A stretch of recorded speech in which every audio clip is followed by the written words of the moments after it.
Hello students, welcome to my channel. So guys, आज के इस वीडियो में हम देखने वाले हैं UPRTOU के प्रीवियस ईयर पेपर में बायोकेमिस्ट्री के प्रीवियस ईयर पेपर को, और आपके कोर्स का टाइटल रहेगा cell biology and biomolecules.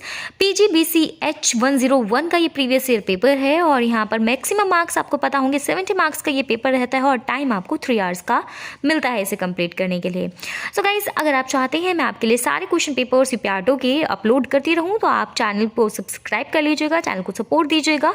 UPRTO के सारे इंपॉर्टेंट अपडेट्स मैं आपको टाइम टू टाइम प्रोवाइड करती रहती हूँ। तो चैनल पर नए हैं तो सब्सक्राइब जरूर कर लीजिएगा और बेल आइकन भी प्रेस कर लीजिएगा ताकि टाइम टू टाइम आपको सारी नोटिफिकेशंस मिलती रहे। यहाँ पर स्टार्ट करूंगी तो आपको 6 क्वेश्चंस टोटल अटेम्प्ट करने होते हैं, जिसमें से आपको 3 क्वेश्चन सेक्शन ए में से, 1 क्वेश्चन आपको सेक्शन बी में से और 2 क्वेश्चन आपको सेक्शन सी में से अटेम्प्ट करने होंगे। यहाँ पर सेक्शन ए की बात करी जाए तो लॉन्ग क्वेश्चन के लिए आपका ये सेक्शन रहता है। टोटल 48 मार्क्स के आपको इसमें अटेम्प्ट करने होते हैं। वर्ड लिमिट आपकी रहेगी 500 to 800 वर्ड्स। मैं सारी चीज़ें डिस्कस करूंगी कि किस तरीके से आपको इसके अंदर आंसर लिखने चाहिए। तो सेक्शन ए देख लेते हैं। आपके फर्स्ट क्वेश्चन सेक्शन ए में से पूछा गया था, describe different types of protein structure, right functions of proteins. 16 mark का आपका एक क्वेश्चन रहेगा। तो इस वर्ड लिमिट के लिए आपको जो आंसर लिखना चाहिए वो अपना 4 to 5 पेजेस का लिख देना चाहिए। अगर आप 4 पेजेस पे लिखते हैं तो वो आपके लिए इनफ रहेगा, बाकी आप अपने टाइम के अकॉर्डिंग उसे एक्सटेंड कर सकते हैं। सेकेंड क्वेश्चन आपसे पूछा गया था, derive Michaelis Menten equation for an enzyme catalysed single substrate reaction and indicate the significance of these catalysis.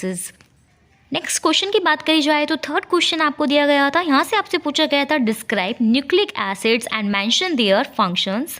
Fourth question आपसे पूछा गया था, describe the classification of carbohydrates in detail with examples and structure of aldoses and लैक्टोसिस।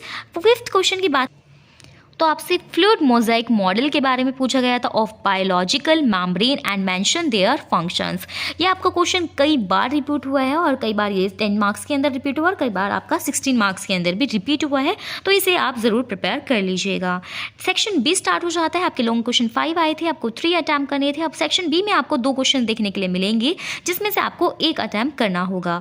आपका एक question 10 marks के लिए रहेगा और वर्ड लिमिट आपकी 300 to 500 वर्ड्स रहने वाली है। इस वर्ड लिमिट के लिए आपको अपना आंसर 2 to 3 पेजेस का लिख देना चाहिए। अगर आप 2 पेजेस पे लिखते हैं तो आपके लिए इनफ रहेगा, बाकी आप अपने टाइम के अकॉर्डिंग उसे एक्सटेंड कर सकते हैं। आगे बात करी जाए फर्स्ट क्वेश्चन की, तो आपसे सेक्शन बी में फर्स्ट क्वेश्चन था, describe the ultra structure and functions of following cell organelles. First था chloroplast and second is mitochondria.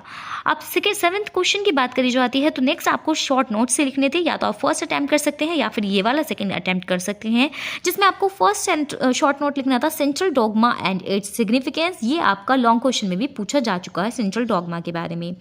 B आपसे पूछा गया था, डीनेचुरेशन ऑफ DNA के बारे में। तो इन दोनों में से किसी एक पर आपको अपना शॉर्ट नोट लिखना था, 6 या फिर 7th में से।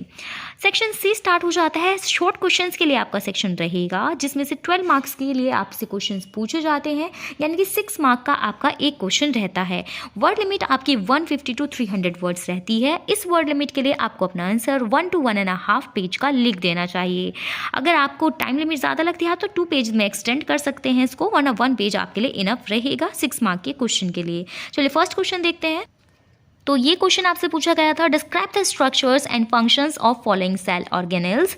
अगेन आपको फंक्शंस और सेल ऑर्गेनल्स के स्ट्रक्चर्स बताने थे। फर्स्ट था लाइसोसोम एंड बी पार्ट था एंडोप्लाज्मिक रेटिकुलम। मोस्ट इंपॉर्टेंट, ये एंडोप्लाज्मिक रेटिकुलम भी आपके एग्जाम में शॉर्ट नोट में रिपीट हो चुका है। नेक्स्ट क्वेश्चन आपसे पूछा गया था, classify the enzymes based on the types of reactions that they catalyse. And last question number 10 था आपके क्वेश्चन पेपर का, जिसमें आपसे पूछा गया था, describe various forms of RNA with their functions, discuss the clover leaf structure of tRNA। Most important question again, ये भी आपका लॉन्ग क्वेश्चन में पूछा जा चुका है, पूरा नहीं, यहाँ से आपका क्लोवर लीफ स्ट्रक्चर से रिलेटेड क्वेश्चन पूछा गया था लास्ट ईयर। सो गाइज, ये था पूरा क्वेश्चन पेपर। आई होप आपके लिए वीडियो हेल्पफुल रही होगी। रही है तो लाइक करिए। मिलते हैं नेक्स्ट वीडियो में सारी इंपॉर्टेंट अपडेट्स के साथ। Bye bye.